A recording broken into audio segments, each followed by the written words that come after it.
很多人总是叫我傻根儿、许三多，那都是我以前扮演过的角色。而这次我扮演的是王宝强，是我自己，去工地看望一个工友。我也不叫王宝强，我也不叫你也叫王宝强，我不叫这个张小宝、张小虎，我也不在这工地工作，但是我是一个艾滋病患者，2002年发现的。这次能和宝强兄弟共同演戏，我非常高兴。感谢宝强看得起我，谢谢。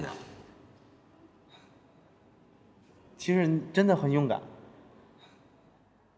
同时我也很高兴能受国际劳工组织邀请，担任农民工预防艾滋病公益宣传大使。我想告诉各位工友，日常生活接触是不会感染艾滋病的，但是要健康生活，要学会保护自己，要正确使用安全套。如果怀疑自己被感染，请及时到疾病控制中心检测，一切全部免费，而且还替你保密。早发现，早治疗。来，让我们一起告诉大家：关爱自己，关爱他人，不抛弃；不放弃；关爱自己，关爱他人，不抛弃。不放弃。